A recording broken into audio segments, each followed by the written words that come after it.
माहेरचा आधार. शेवटी मामांनी हळूच नानांना विचारले, मणीला आणायला जाऊ का? नानांनी जा म्हणताच पडत्या फळाची आज्ञा म्हणून मामा तडक मुरबाडला येण्यास निघाले. इकडे मामंजींचे टिळकांकडे दुसरे एक पत्र जाऊन धडकले होते. पत्र दुसऱ्याकडून दिलेले होते. त्याचा आशय असा होता की तुमचे वडील फार आजारी आहेत, तरी तार समजून ताबडतोब निघून या. या पत्रावर टिळकांचा मुळीच विश्वास बसला नाही. कारण 2च दिवसांपूर्वी मागे सांगितलेले पत्र खुद्द मामंजींच्या हातचे गेलेले होते व त्यात आजाराचा वगैरे काही उल्लेख नव्हता. परंतु टिळकांच्या मनाने असे घेतले की दादांच्या बोलण्याने कंटाळून मी जीव दिला असावा व म्हणूनच हे पत्र आले असावे. तेव्हा टिळकही तातडीने मुरबाडास येण्यास निघाले.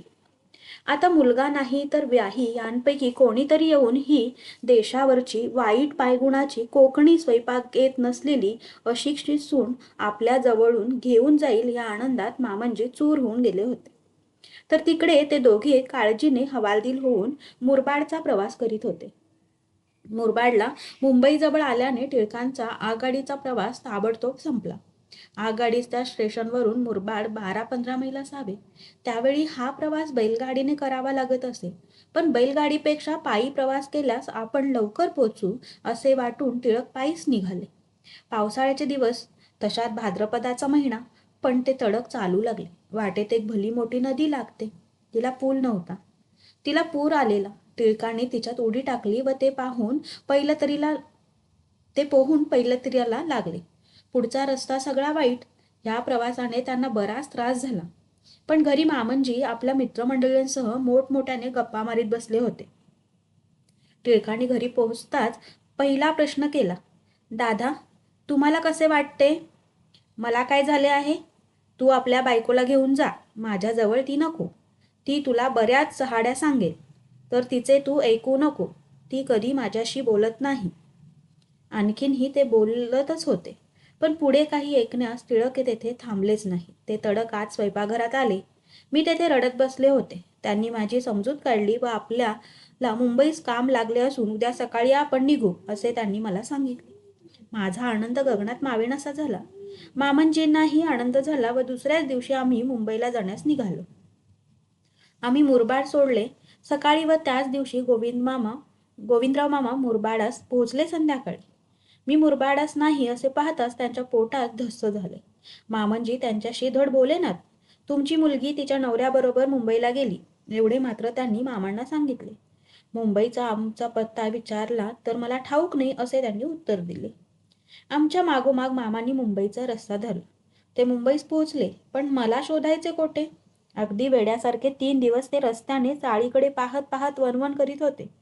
इकडे माझी स्थिती म्हणजे मोठीच गमतीची झाली होती. मुंबईच्या त्या 5-5, 7-7 ताळी माड्या पाहून व ती ट्रम व ते रस्ते पाहून मी अगदीच गांगारून गेले होते. स्टेशनवर उतरल्यापासूनच मी गांगारले होते. माझी नजर माझ्या पायांकडे नव्हती. मी एकसारखी इकडे तिकडे पाहत होते. घरी पोहोचेपर्यंत टिळकांना मला 3-4 वेळेस रस्त्याकडे लक्ष देण्यास सांगावे लागले. घरी? पण घर अजून नव्हतेच. आम्ही दोघे खानावळीत उतरलो. मग दुसऱ्या दिवशी प्रार्थना समाजाच्या जवळ कोठेतरी गिरगावात एक खोली भाड्याने ठरवण्यात आली.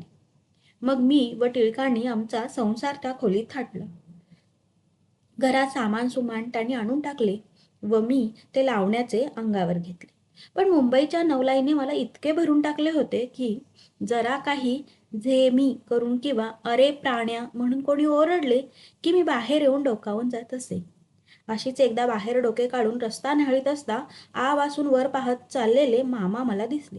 मी मोठ्याने हाक मारली, मामा. मने म्हणून खालून आश्चर्यचकित मामांनी साथ दिली. आम्हाला दोघांना केवढा आनंद झाला म्हणून सांगू? माझ्यापेक्षा मामांनाच फार आनंद झाला. मुलगी आपल्याला मुश्किलीच अशी त्यांची पक्की समजूत झाली होती.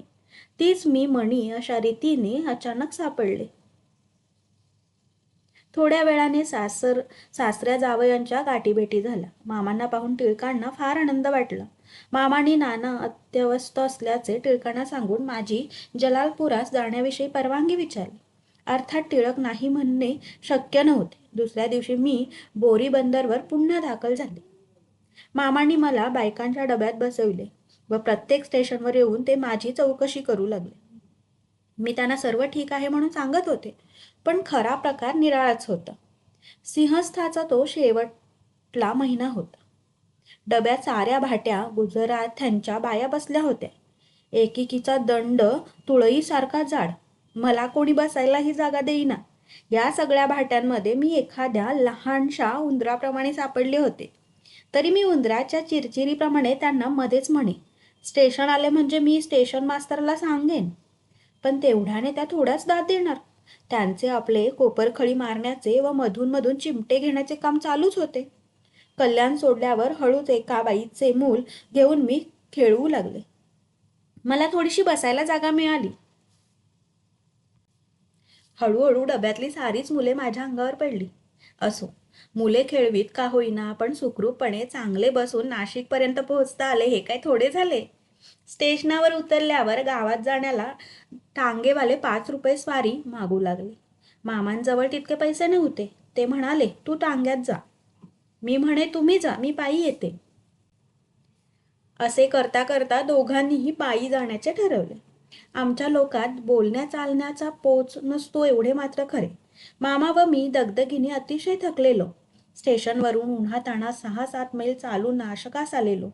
पुढे तसे पाहिले तर नाशकास थोडा मुक्काम करून खाऊन पिऊन घरची गाडी बोलवून नंतर जलालपूरचा पुढचा 6 मैलाचा प्रवास आम्हाला उरकायचा. पण गावात शिरताच उपाध्याय भेटले. त्यांनी खाली दिल्याप्रमाणे प्रताप केला. का गोविंदराव मामा, कोठे गेला होता?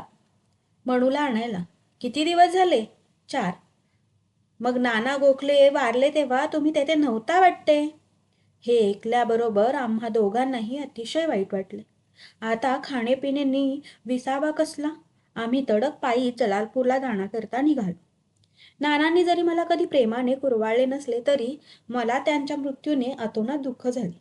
माझी आई मला माझ्या वयाच्या 12व्या वर्षी सोडून गेलेली. ते सारे आठवले. जवारीस आई वारली, मी तिच्याबरोबर होते. जाताना वाटेने मोखाड्यास आमचा मुक्काम झाला होता. आईने शेजाऱ्या-पाजाऱ्यांना विचारून सासूबाई वारल्या ते घर पाहून घेतले होते. मग आम्ही पुढे गेलो होतो. तेथून 7च कोस जवारी आपल्या गतविहिनीचे मृत्यूचे ठिकाण पाहून घेतल्यावर बरोबर 12च दिवसांनी त्याच तापाने म्हणजे विषवाने आईचा अंत झालेला. दोन्हीही दुःखी जीव सौभाग्यपणी इहे लोक सोडून गेले. मला साऱ्यांच्याच आठवणी येऊन रडायला येत असे.